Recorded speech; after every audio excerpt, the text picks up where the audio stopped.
मेंढक और बैल की कहानी। एक मेंढक अपने 3 बच्चों के साथ जंगल में नदी किनारे रहता था।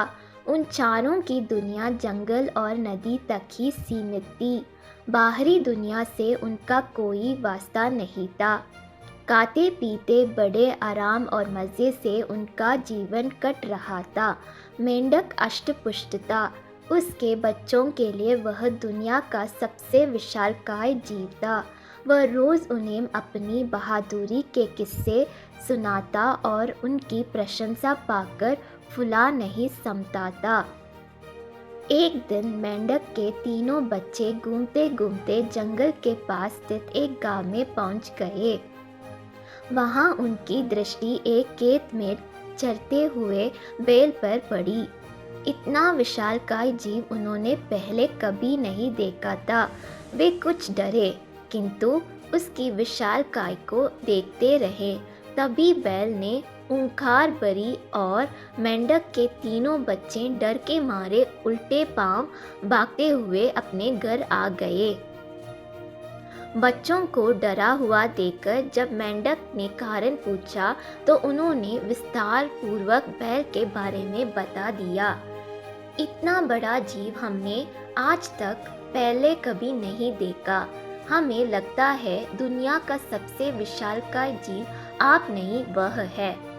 अपने बच्चों की बात सुनकर मेंढक को बुरा लगा। उसने पूछा, वह जीव दिखने में कैसा था?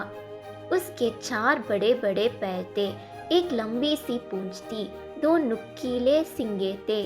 शरीर तो इतना बड़ा कि आपका शरीर उसके सामने कुछ भी नहीं, बच्चे बोले। यह सुनकर मेंढक के अहंकार को जबरदस्ती ठेस पहुंची। उसने जोर के सांस खींचकर और हवा भरकर अपना शरीर फुला लिया। फिर बच्चों से पूछा, क्या वह इतना बड़ा था? नहीं, इससे बहुत बड़ा, बच्चे बोले। मेंढक ने थोड़ी और हवा भरकर अपना शरीर और फुलाया। क्या इतना बड़ा? नहीं नहीं, और बड़ा।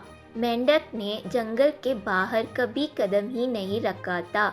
उसे बैल के आकार का अनुमान ही नहीं था, किंतु उसने मानो जिद पकड़ ली थी कि अपने बच्चों के सामने स्वयं को नीचा नहीं दिखाना है। वह जोर से सांस खींचकर ढेर सारी हवा अपने शरीर में भरने लगा। उसका छोटा सा शरीर केंद्र के समान गोल हो गया, किंतु इतने पर भी वह नहीं रुकी। उसका शरीर में हवा भरना जारी रहा।